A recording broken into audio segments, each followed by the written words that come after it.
but birch bark. So birch you find pretty much all over the world. That's Shiloh, she's having a good time. She doesn't care that it's cold as fuck right now. But usually you'll even find river birch clump trees in the newly built subdivisions.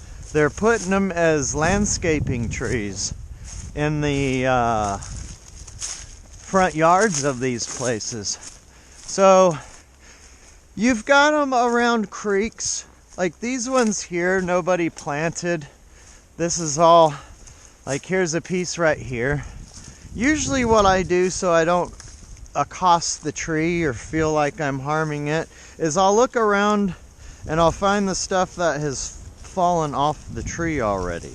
Now, birch bark is kind of paper thin and it really lights up good. There's oils in it.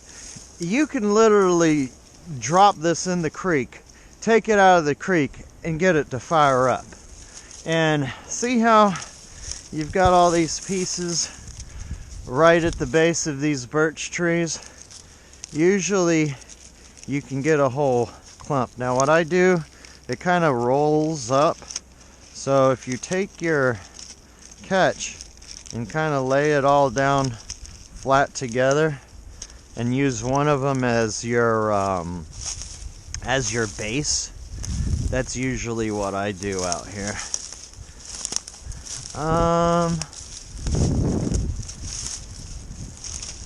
I think I got the vast majority of what was on the ground the other day. When you are peeling it off these trees, try to get the really loose stuff. You know, don't really try to get all this off in one area either, because this is basically the skin of the tree. So you want these trees to be here tomorrow, and ideally I want these trees to be here for the next generations, you know? So I don't try, like even that little spot that I just did, it's probably more than what I would like to. You know, you're getting down to the exposing it to disease and that kind of stuff. There's a couple good pieces here.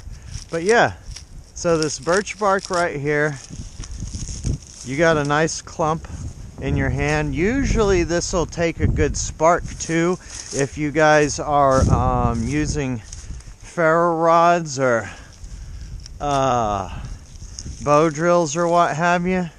If you use this trick right here, you guys will find out that your fire will go so much nicer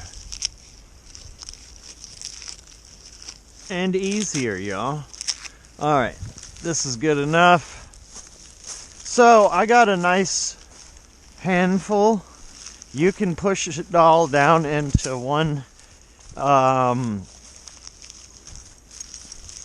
little pile. Stick it in your pocket. If you run across birch trees while you're out hiking and you know you're going to want to start a fire later, this is really all that you need. I'll also show you what Southerners call fat lighter or lighter knot. It's essentially old pine, usually a stump. You can use even knots. I've found next to an old pine tree, like the knots where the branch used to go out from the tree, those right there are amazing fire starters as well. It's all about the natural oils. Fuck, that wind is cold.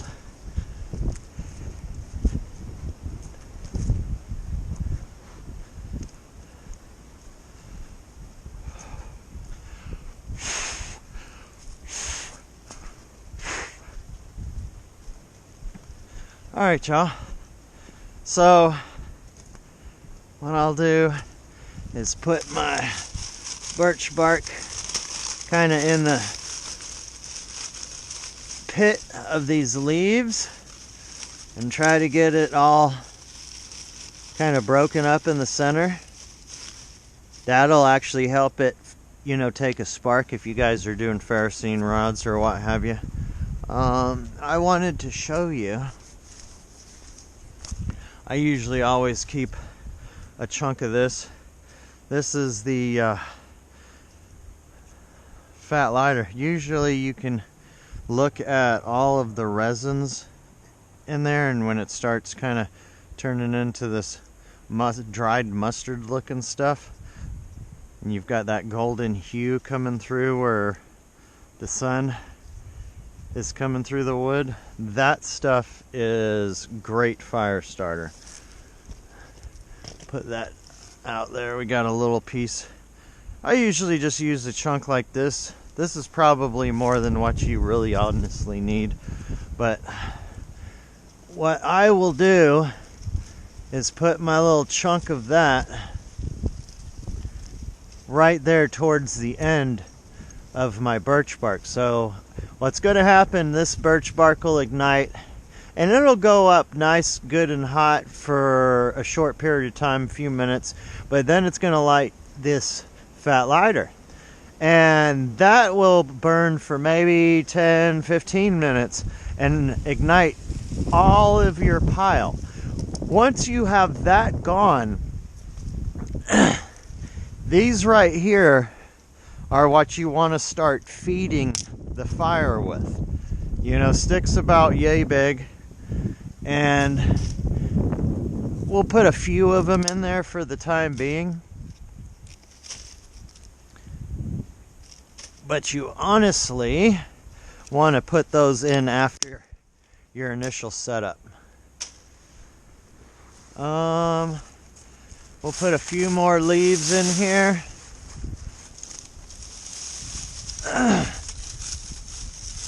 Kind of do that number, and we'll go ahead and fire this bad boy up.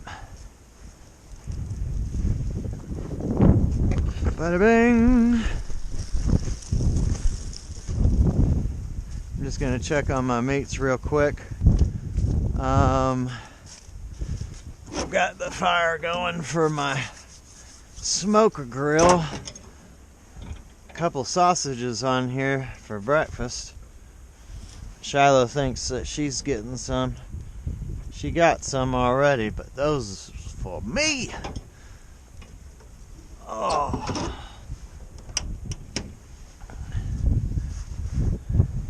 Alright, where did I leave my lighter? I've got one over here in the van.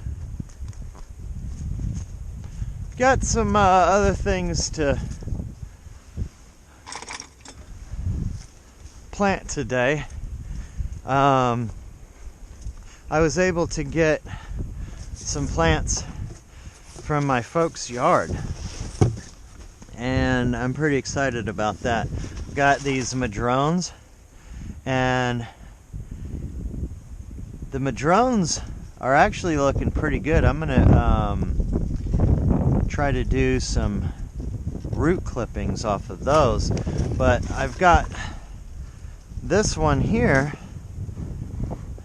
that I want to plant and see how it does.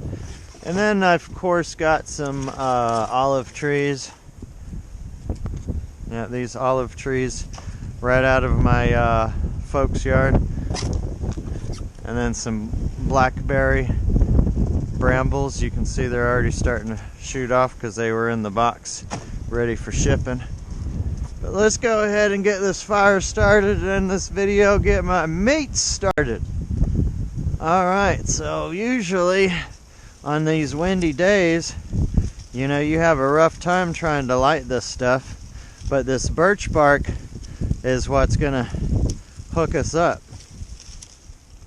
There we go. I don't know if you guys saw how fast that took once I got the wind to stop fucking with me. So the birch bark will be your initial start. So I like it better than any kind of like little bird nest fire starter bundle, fire bundle, if you will.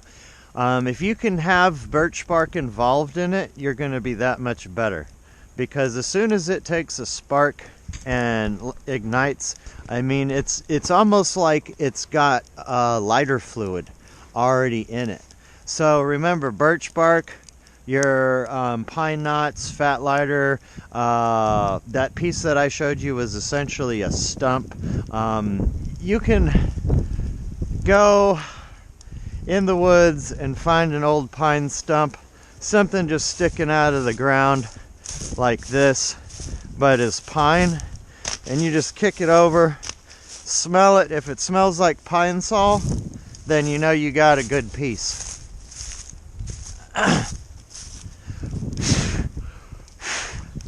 But see how fast you burn through that birch bark and your leaves? Now your initial fire is coming off of your fat lighter, and you've got already a number of your twigs that you've ignited. So essentially what you've got going on, all of these big sticks that I put in there, I put directly on top of your fat lighter. Now once that goes ahead and burns up, it's going to burn up your big sticks and give you some really nice hot coals, and then you can start kicking in your big logs right over it, just like I have it set up. But at this stage, that's all of the learning that really needs to be involved. I'm just going to hang out and watch the fire and keep the film rolling for a little bit. That way we can see the progression of it. But otherwise, I mean, you guys can sign off unless you want to watch fire burn.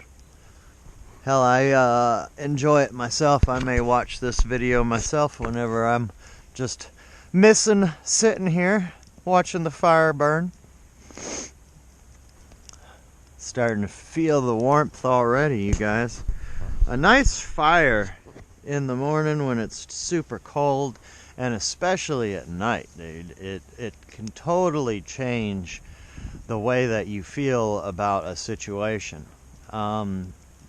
You want to stay comfortable. Whenever I'm out in the wilderness, it's a matter of comfort. Once you start getting into survival, you're getting away from, you know, the enjoyable part of it. The part where being out in the wilderness is therapy. For me, it's medicine, you know? What's even better about this place is, as I work and invest my time and efforts and what have you, as I'm kind of building up camp, and it's almost like I'm building from the bare slate, you know, like this shit right here. It was worse than this when I started. You know, the open field was essentially sand that nothing would grow on. So being able to kind of like bring it back to life and create abundance with my own time and efforts, it's really exciting to me. You know, little things like this, I come out and I enjoy the fire, and I'll waste hours, you know, just getting the smoker grill started perfect and get my fire going, and you know, before I know it, it's like, hell, I lost half of the day. I get lost in this stuff. For me, I don't know, it's medicine. It's something that I need to do periodically. And I haven't been here for a few weeks because I actually flew out to the folks' house out in California. You can really see this fire is kicking up now. Now, even when you have a lighter, a fire can be super hard to start and keep going when you've got a wet environment, a windy environment, a cold environment, when your hands don't really want to work right and ignite, that ferrocene rod, or do that bow drill, or even ignite some matches or a lighter, right? So these couple of tricks are what can save your life one day, in all honesty.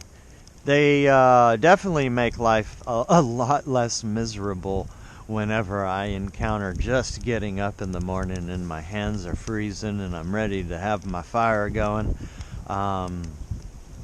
Yeah, that birch bark, you have a little bit of that and some fat lighter.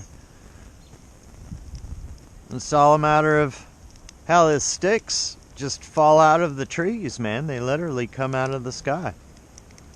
Usually when I come here, there's a bunch of twigs laying all around. I'll just grab them. Not only are you like clearing the area, so like you can come in here. This is a big one. I took all of the small stuff off to get that fire going, but you've got these little sticks in here that you can just find like so and get things started. Now remember what I was telling you about feeding the fire once you get it burned down? At this stage you want to start kind of throwing some stuff in it. I've had this bark sitting over here for a minute I was collecting for just said occasion. Or you can get little pieces like this to throw in there.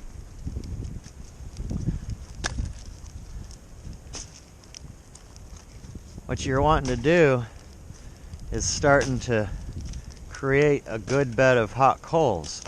Once you have that hot bed of coals started, then you kick all your big stuff in. And if I'm not mistaken, this is gum, which is not the ideal wood to burn. So it really helps out for you having it on the edge there and getting it started. Shiloh, are you in the van, girl? What you doing? Oh, you're over there looking for fallen meats. I should have known. What you doing? There's no meats. You got all of them. Yeah, those meats are for me. Maybe you'll have some later. See, that fire's really going now, and you'll notice it'll start picking up and catching these bigger logs as it flames up on us.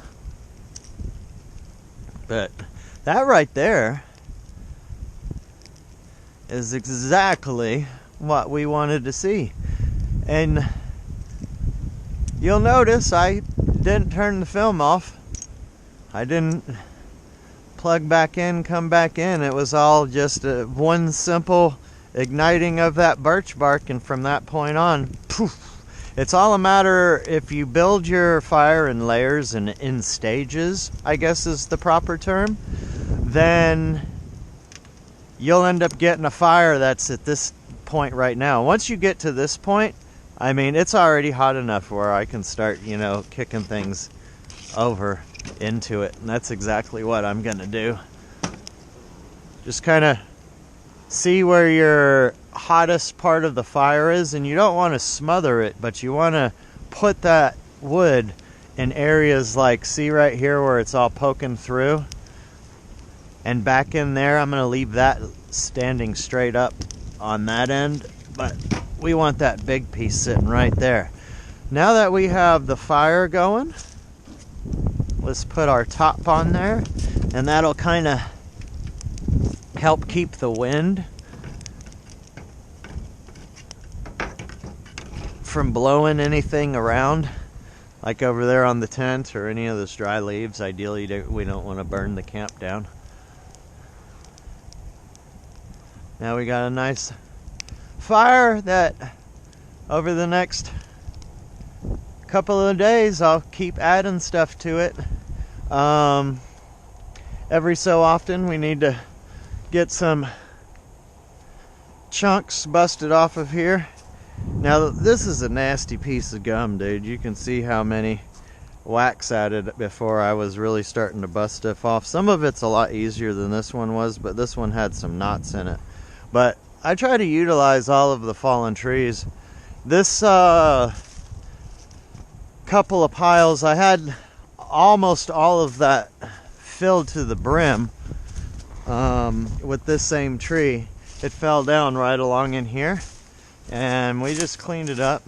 See, this is what I'm talking about. All this you can use to start your fire, and it's all within walking distance, right? Usually you'll find that at any campsite, that kind of firewood. But we've got a few more pieces of this tree. It was like half of a tree, and it finally fell down, and we're able to harvest it. But it was an old gum that was seasoned. What's up, girl? What's happening, sweet girl? Now eventually this right here, about right here in this spot, we're going to put a dam and then utilize the water flow for electricity to come and feed the homestead. We'll also end up raising the level of this creek significantly, probably 2.5–3 feet. So in certain places